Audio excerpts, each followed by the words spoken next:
이데일리엔 장중에 살펴보는 주요 경제 뉴스입니다. 첫 소식입니다. 마스크와 손소독제 생산자는 생산량 등을 식약처에 보고해야 합니다. 홍남기 부총리 겸 기획재정부 장관은 오늘 정부 서울 창사에서 신종 코로나 대응 경제장관회의 겸 경제활력 대책회의를 열고 마스크 수급과 손소독제에 대한 국민 불안을 해소하기 위해 강력한 긴급 수급 조정 조치를 시행하겠다고 말했습니다. 정부는 관계부처와 함께 구체적인 방안을 논의하고 국무회의 등을 거쳐 다음 주 중 시행할 계획입니다. 조치에 따르면 마스크, 손소독제 생산자는 매일 생산량과 국내 출고량, 수출량을, 판매업체는 마스크를 대량 판매할 경우 식품의약품안전처에 반드시 신고해야 합니다. 이를 통해 매점 매석이나 밀수출 등 근절하겠다는 것이 정부의 방침입니다. 정부가 신종 코로나로 인해 중국으로부터의 부품 수급 등의 어려움을 겪고 있는 자동차 산업을 지원하기 위해 총력을 다합니다. 정부는 정부 서울청사에서 신종 코로나 대응 경제장관회의를 열고 신종 코로나로 어려움을 겪는 완성차와 부품 업체에 대한 긴급 지원 방안을 발표했습니다. 우선 중국 현지의 부품 공장을 재가동하도록 주중 한국 대사관, 완성차, 코트라 등 모든 채널을 총동원해 중국 지방정부와 협의를 진행할 예정입니다. 중국 부품 생산을 재개할 때는 신속한 물류 통관으로 수급에 드는 시간을 최소화하고 제3국 부품 공장에서 대체된 생산품에 대해서도 신속한 통과를 지원합니다. 이처럼 정부는 외교 통관, 자금, 특별근로 연장, 연구개발을 아우르는 모든 수단을 동원할 방침입니다. 게임업체 넷마블에 인수된 웅진 코웨이가 코웨이로 새롭게 출발합니다. 렌털 업계 1위 웅진 코웨이는 오늘 본점 소재지에서 임시 주주총회를 열고 사명을 웅진 코웨이에서 코웨이로 수정하는 안건을 상정 및 의결합니다. 아울러 방준혁 넷마블 이사회 의장과 서장원 넷마블 웅진 코웨이 TF장, 이혜선 웅진 코웨이 총괄사장도 사내 이사로 선임합니다. 이들의 임기는 모두 3년입니다.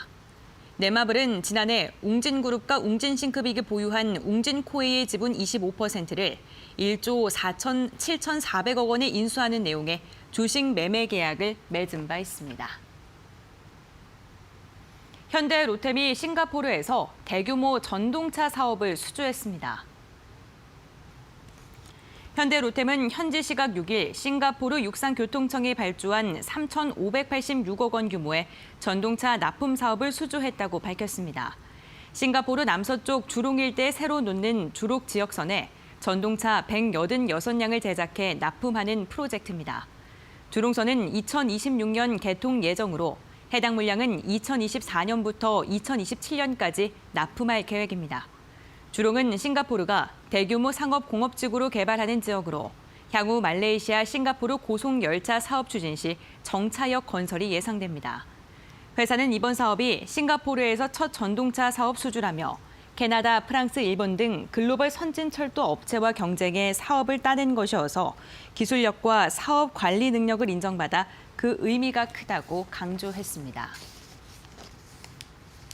쌍용차가 지난해 3천억 원에 가까운 영업 손실을 내며 적자 폭을 키웠습니다. 쌍용차는 지난해 연결 기준 영업 손실이 2,819억 원으로 전년보다 적자 폭이 339% 증가했다고 공시했습니다. 영업 손실은 글로벌 금융위기였던 2009년 이후 10년 만에 최대 규모로 3년간 누적 적자가 4천억 원을 넘어섰습니다. 매출액은 3조 6,239억 원으로 2.2% 감소했고 단기 순손실은 3,414억 원으로 452% 증가했습니다.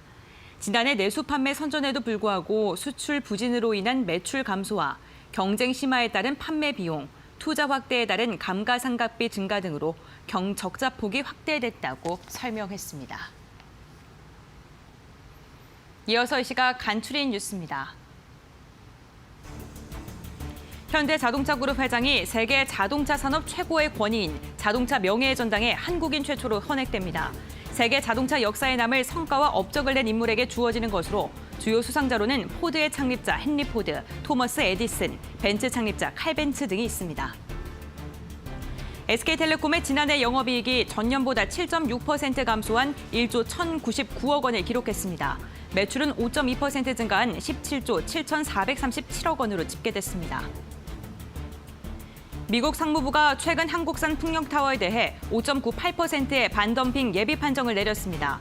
상무부 최종 판정은 다음 달 초에 있을 예정이며 미국 국제무역위원회가 산업 피해가 있다는 최종 판정을 내리면 관세 부과가 이뤄지게 됩니다. 정부가 지난해 8월 이후 일어난 ESS 화재 5건을 조사한 결과 모두 4곳에서 배터리 이상 정황을 발견했다고 발표했습니다. 하지만 업계는 이번 결과에 대해 관계가 없다고 반발하고 있습니다. 이데일리엔 장중에 살펴보는 주요 경제 뉴스 함께 확인해봤습니다.